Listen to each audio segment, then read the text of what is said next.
नमस्कार। श्रीमद्भागवत महापुराण के 4 अध्यायों का हम लोग अध्ययन कर चुके हैं। चौथा अध्याय था गोकर्णोपाख्यान प्रारंभ, और आज हम 5वें अध्याय का अध्ययन शुरू करेंगे। ओम नमो भगवते वासुदेवाय नमः। अथ 5वां अध्याय। धुंधकारी को प्रेत योनि की प्राप्ति और उससे उद्धार। सूत जी कहते हैं, शौनक जी पिता के वन चले जाने पर एक दिन धुंधकारी ने अपनी माता को बहुत पीटा और कहा, बता धन कहाँ रखा है, नहीं तो अभी तेरी लुआठी यानी जलती लकड़ी से खबर लूँगा। उसकी इस धमकी से डरकर और पुत्र के उपद्रवों से दुखी होकर वो रात्रि के समय कुएं में जा गिरी और इसी से उसकी मृत्यु हो गई। योगनिष्ठ गोकर्ण जी तीर्थ यात्रा के लिए निकल गए। उन्हें इस घटनाओं से कोई सुख या दुख नहीं होता था, क्योंकि उनका न कोई मित्र था न शत्रु। धुंधकारी 5 वेश्याओं के साथ घर में रहने लगा। उनके लिए भोग सामग्री जुटाने की चिंता ने उसकी बुद्धि नष्ट कर दी और वो नाना प्रकार के अत्यंत क्रूर कर्म करने लगा। एक दिन उन कुलटाओं ने उससे बहुत से गहने मांगे। वह तो काम से अंधा हो रहा था। मौत की उसे कभी याद नहीं आती थी। बस उन्हें जुटाने के लिए वह घर से निकल पड़ा। वो जहाँ तहाँ से बहुत सा धन चुराकर घर लौट आया तथा उन्हें कुछ सुंदर वस्त्र और आभूषण लाकर दिए। चोरी का बहुत माल देखकर रात्रि के समय स्त्रियों ने विचार किया कि यह नित्य ही चोरी करता है, इसलिए इसे किसी दिन अवश्य राजा पकड़ लेगा। राजा यह सारा धन छीनकर इसे अवश्य ही प्राणदंड देगा। एक दिन जब इसे मरना ही है, तब हम ही धन की रक्षा के लिए गुप्त रूप से इसको क्यों न मार डालें। इसे मारकर हम इसका माल मता लेकर जहाँ कहीं चली जाएंगी। ऐसा निश्चय कर उन्होंने सोए हुए धुंधकारी को रस्सियों से कस दिया और उसके गले में फांसी लगाकर उसे मारने का प्रयत्न किया। इससे जब वह जल्दी न मरा तो उन्हें बड़ी चिंता हुई। तब उन्होंने उसके मुख पर बहुत से दहकते अंगारे डाले। इससे उस अग्नि की लपटों से बहुत छटपटाकर मर गया। उन्होंने उसके शरीर को एक गड्ढे में डालकर गाड़ दिया। सच है, स्त्रियां प्रायः बहुत दुसासी होती हैं। उनके इस कृत्य का किसी को भी पता न चला। लोगों के पूछने पर कह देती थीं कि हमारे प्रियतम पैसे के लोभ से अब की बार कहीं दूर चले गए हैं, इसी वर्ष के अंदर लौट आएंगे। बुद्धिमान पुरुष को दुष्टा स्त्रियों का कभी विश्वास न करना चाहिए। जो मूर्ख इनका विश्वास करता है उसे दुखी होना पड़ता है। इनकी वाणी तो अमृत के समान कामियों के हृदय में रस का संचार करती है, किंतु हृदय छूने की धारे के समान तीक्ष्ण होता है। भला इन स्त्रियों का कौन प्यारा है। वे कुलटाएं धुंधकारी की सारी संपत्ति समेटकर वहाँ से चंपत हो गईं। उनके ऐसे न जाने कितने पति थे और धुंधकारी अपने कुकर्मों के कारण भयंकर प्रेत हुआ। वो बवंडर के रूप में सर्वदा 10 दिशाओं में भटकता रहता था तथा शीत घाम से संतप्त और भूख प्यास से व्याकुल होने के कारण हादैव हादैव चिल्लाता रहता था, परंतु उसे कहीं भी कोई आश्रय न मिला। कुछ काल बीतने पर गोकर्ण ने भी लोगों के मुख से धुंधकारी की मृत्यु का समाचार सुना। तब उसे अनाथ समझकर उन्होंने उसका गया जी में श्राद्ध किया और भी जहाँ तहाँ वे जाते उसका श्राद्ध अवश्य करते थे। इस प्रकार घूमते घूमते गोकर्ण जी अपने नगर में आए और रात्रि के समय दूसरों की दृष्टि से बचकर सीधे अपने घर के आंगन में सोने के लिए पहुँचे। वहाँ अपने भाई को सोया देख आधी रात के समय धुंधकारी ने अपना बड़ा विकट रूप दिखाया। वो भी भेड़ा, कभी हाथी, कभी भैंसा, कभी इंद्र और कभी अग्नि का रूप धारण करता। अंत में वो मनुष्य के आकार में प्रकट हुआ। ये विपरीत अवस्थाएं देखकर गोकर्ण जी ने निश्चय किया कि ये कोई दुर्गति को प्राप्त हुआ जीव है। तब उन्होंने उससे धैर्यपूर्वक पूछा। गोकर्ण जी ने कहा, तू कौन है? रात्रि के समय ऐसे भयानक रूप क्यों दिखा रहा है? तेरी ये दशा कैसे हुई, हमें बता तो सही। तू प्रेत है, पिशाच है अथवा कोई राक्षस है? सूत जी कहते हैं, गोकर्ण के इस प्रकार पूछने पर बार बार जोर जोर से रोने लगा। उसमें बोलने की शक्ति नहीं थी, इसलिए उसने केवल संकेत मात्र किया।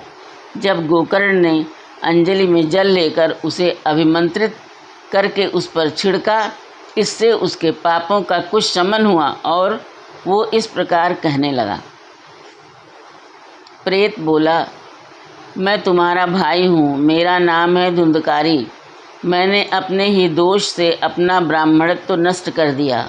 मेरे कुकर्मों की गिनती नहीं की जा सकती। मैं तो महान अज्ञान में चक्कर काट रहा था, इसी से मैंने लोगों की बड़ी हिंसा की। अंत में कुलटा स्त्रियों ने मुझे तड़पा तड़पा कर मार डाला। इसी से अब प्रेतियों में पड़कर ये दुर्दशा भोग रहा हूँ।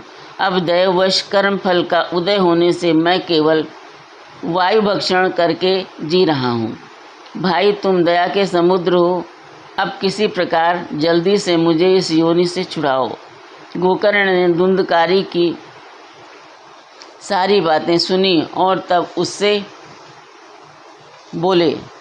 गोकर्ण ने कहा, भाई, मुझे इस बात का बड़ा आश्चर्य है। मैंने तुम्हारे लिए विधि पूर्वक गया जी में पिंडदान दिया, फिर भी तुम प्रेत योनि से मुक्त कैसे नहीं हुए? यदि गया श्राद्ध में भी तुम्हारी मुक्ति नहीं हुई, तब इसका और कोई उपाय ही नहीं है। अच्छा, तुम सब बात खोलकर कहो, मुझे अब क्या करना चाहिए?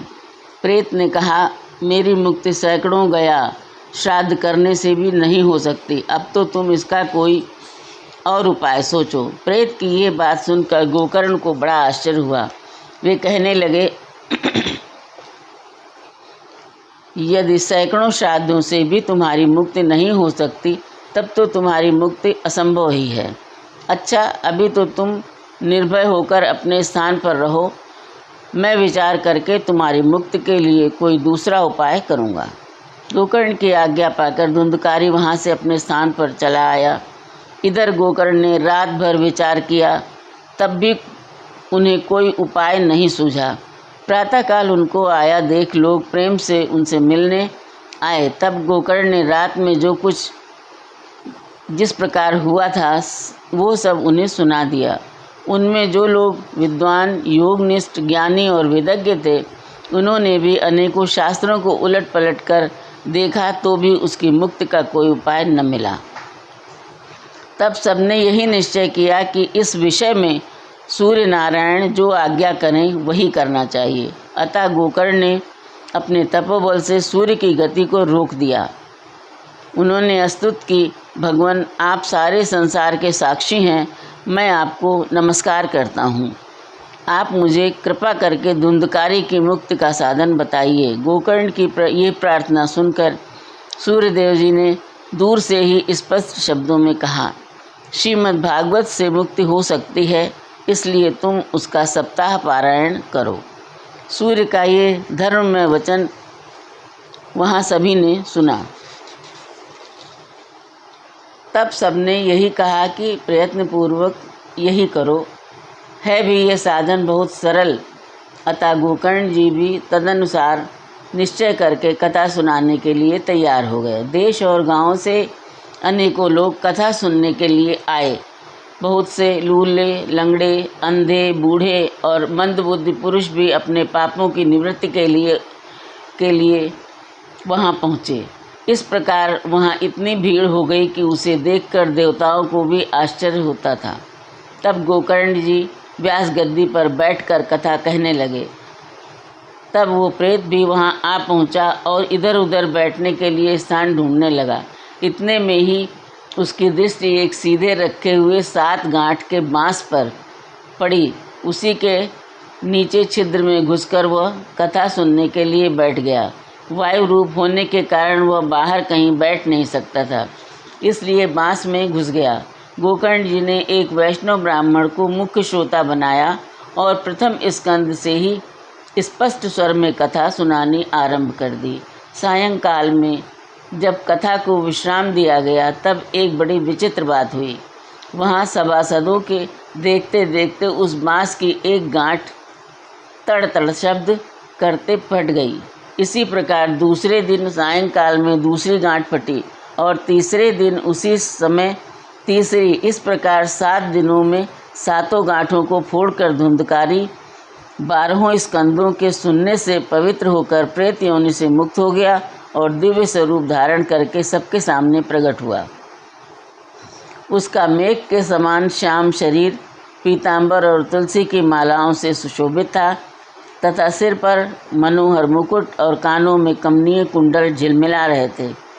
उसने तुरंत अपने भाई गोकर्ण को प्रणाम करके कहा, भाई, तुमने कृपा करके मुझे प्रेत योनि की यातनाओं से मुक्त कर दिया।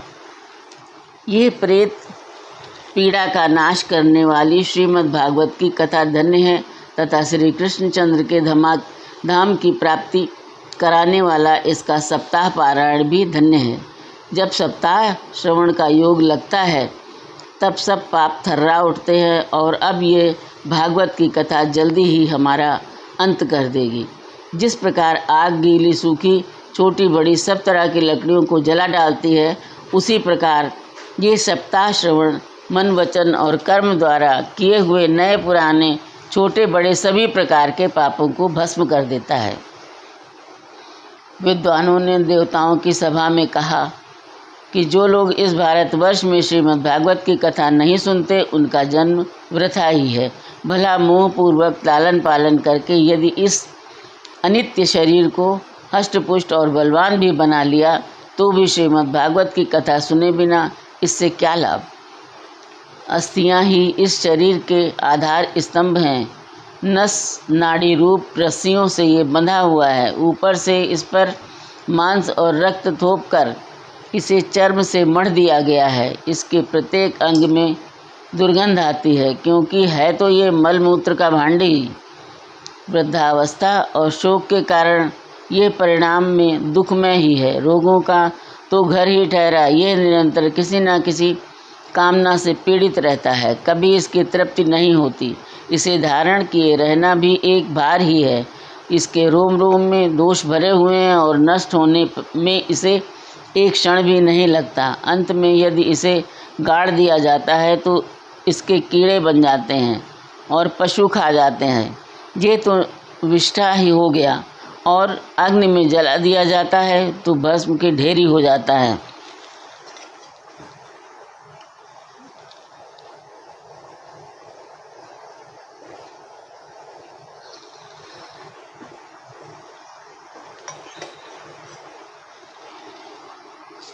ये 3 ही इसकी गतियाँ बताई गई हैं। ऐसे अस्थिर शरीर से मनुष्य अविनाशी फल देने वाला काम क्यों नहीं बना लेता।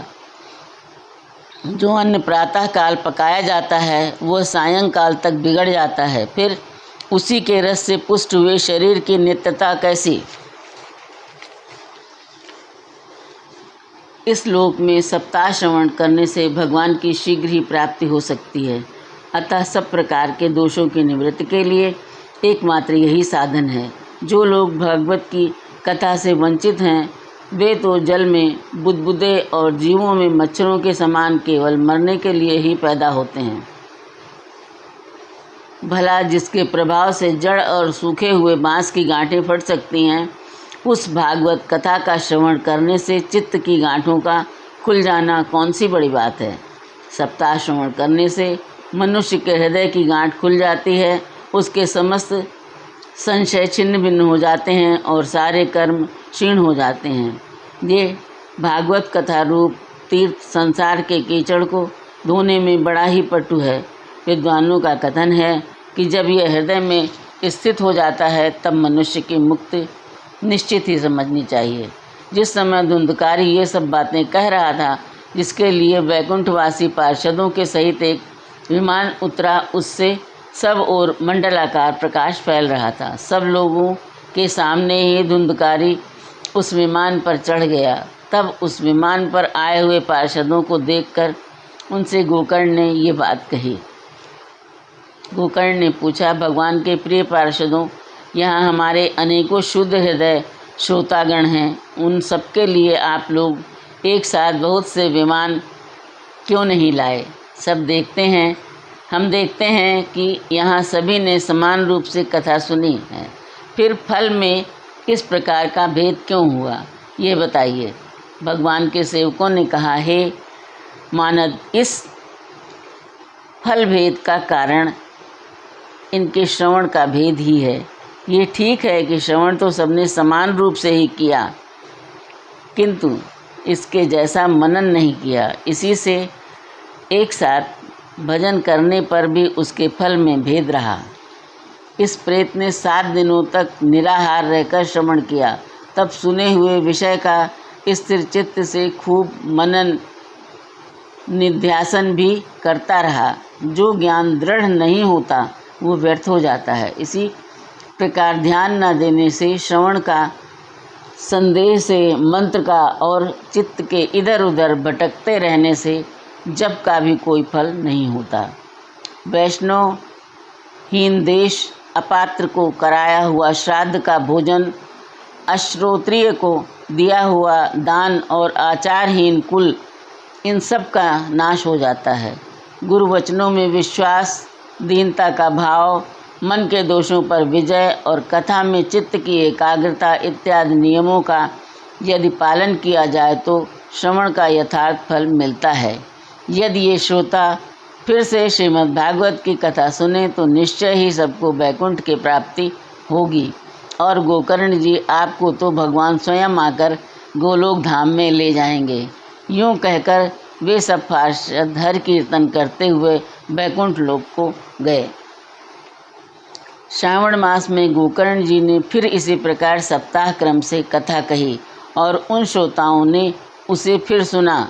नारद जी, इस कथा की समाप्ति पर जो कुछ हुआ वह सुनिए। वहाँ भक्तों से भरे हुए विमानों के साथ भगवान प्रकट हुए और सब ओर से खूब जय जयकार और नमस्कार की ध्वनियाँ होने लगीं। भगवान स्वयं हर्षित होकर अपने 5 जन्य शंख की ध्वनि करने लगे और उन्होंने गोकर्ण को हृदय से लगाकर अपने ही समान बना दिया।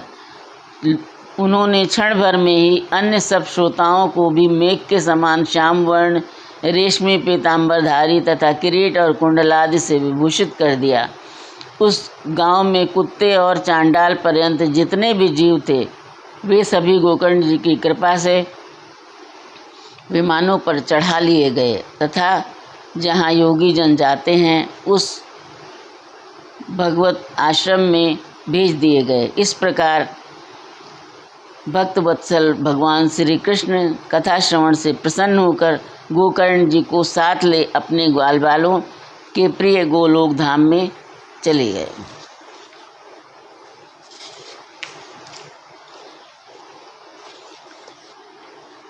पूर्व काल में जैसे अयोध्यावासी भगवान श्री राम के साथ साकेत धाम सिधारे थे, उसी प्रकार भगवान श्री कृष्ण उन सबको योगी दुर्लभ गोलोक धाम को ले गए, जिस लोक में सूर्य, चंद्रमा और सिद्धों की भी कभी गति नहीं हो सकती, उसमें वो श्रीमद् भागवत श्रवण करने से चले गए। नारद जी, सप्ताह यज्ञ के द्वारा कथा श्रवण करने से जैसा उज्ज्वल फल संचित होता है, उसके विषय में हम आपसे क्या कहें।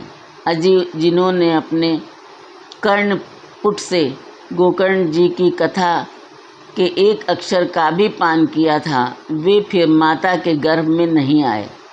जिस गति को लोग वायु, जल या पत्ते खाकर शरीर सुखाने से, बहुत काल तक घोर तपस्या करने से और योगाभ्यास से भी नहीं पा सकते, उसे वे सप्ताह श्रवण से सहज में ही प्राप्त कर लेते हैं। इस परम पवित्र इतिहास का पाठ चित्रकूट पर विराजमान मुनीश्वर शांडिल्य भी ब्रह्मानंद में मग्न होकर करते रहते हैं। यह कथा बड़ी ही पवित्र है। इस बार के श्रवण से ही समस्त पाप राशि को भस्म कर देती है। यदि इसका श्राद्ध के समय पाठ किया जाए तो इससे पितृगण को बड़ी तृप्ति होती है और नित्य पाठ करने से मोक्ष की प्राप्ति होती है। इति पंचमो अध्याय समाप्त।